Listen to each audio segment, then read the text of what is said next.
खबर फर्रुखाबाद से आ रही है। आपको बता दें, राजेपुर ब्लॉक के ग्राम सरक के तटबंध बनाओ जनसंघर्ष समिति की बैठक आयोजित की गई, जिसमें बहुत बड़ी संख्या में क्षेत्र के लोगों ने आकर तटबंध बनाओ अभियान को अपना पूरा समर्थन साथ और संघर्ष करने का वादा किया। बैठक में और लगातार तटबंध बनाओ अभियान के तेजी पकड़ने से अमृतपुर के विधायक सुशील शाक्य भी पहुंचे और उन्होंने तटबंध बनाने के लिए चल रहे आंदोलन को अपने पूरा साथ देने की घोषणा की। उन्होंने कहा कि मैं पूरी ताकत लगा दूंगा, हर हाल में तटबंध बनेगा और ये समस्या आप लोगों की अकेली समस्या नहीं है, क्योंकि मैं स्थानीय विधायक हूं। सर्वप्रथम मेरी जिम्मेदारी बनती है कि तटबंध बने। विधायक सुशील शाक्य ने कहा कि आप लोगों की जो ताकत है उसके आगे शासन प्रशासन को तटबंध बनवाना पड़ेगा। मेरा सौभाग्य है कि हमारी जनता अपने अधिकारियों के लिए जागरूक है और आप लोगों की जागरूकता को देखकर मैं पूरी तरीके से लगकर तटबंध बनवाने के लिए पूरी ताकत लगाऊंगा और तटबंध जरूर बनेगा। उन्होंने जन संघर्ष समिति को इस कार्य के लिए धन्यवाद दिया और कहा कि आप लोगों के प्रयासों से हम सब लोग मिलकर तटबंध बनवाएंगे, पूरे गंगा पार क्षेत्र में खुशहाली आएगी।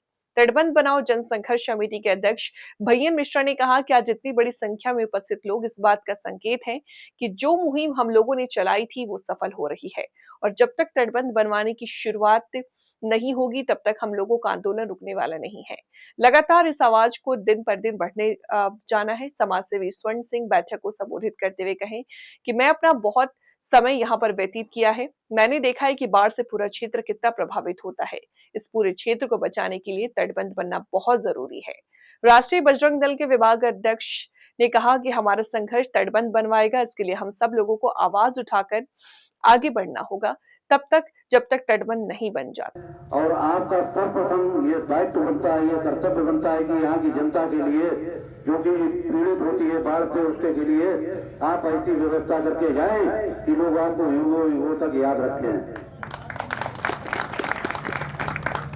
लगातार बाढ़ आती रहती थी। पहले कभी रामगंगा में बहुत बाढ़ आती थी, लेकिन रामगंगा में पिछले कुछ वर्षों में ऐसे काम हुए जिसकी वजह से बाढ़ उतनी रामगंगा में नहीं आ रही है।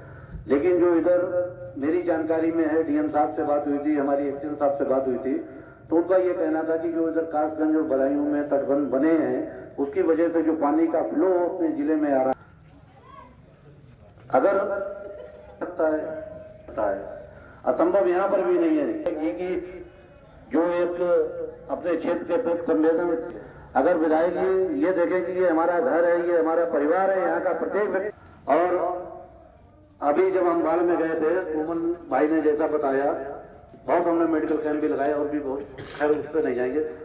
तटी के कई गांव इस बार कटे, तो जब हम रोज जाते थे तो हम उन गाँवों को कटते हुए देखते थे। दौली की मड़ैया थी, ठटा की मड़ैया थी, पृथ्वीपुर था, पंखियों की मड़ैया कटी। कई गाँव पूरे अस्तित्व खत्म हो गए, पानी की टंकियां चली गई, स्कूल चले गए, सब कुछ खत्म हो गया। ऐसी स्थिति इधर भी हुई। समताबाद के समस्तीपुर चितार गाँव में काफी हम गए तो वहां पर भी हमने देखा, और यहाँ पर भी महीनों पानी भरा रहता है। अभी भी बहुत से ऐसे खेत हैं जिसमें पानी भरा हुआ है। अगर इसको बचा सकता है तो केवल तटबंध बचा सकता है, इसके अलावा कोई विकल्प नहीं है। और मेरी विधायक जी आपसे मांग भी है कि आप शासन तक हम लोगों की बात हमसे प्रमुखता से पहुंचाएंगे, और अगर नहीं पहुंचाएंगे तो जैसे कि गंगा एक्सप्रेस वे में माननीय मुख्यमंत्री को विधानसभा में कहना पड़ा कि जनता को देख के अपने गंगा एक्सप्रेस वे फर्रुखाबाद से निकले उसकी घोषणा की, तो हमारी जनता ने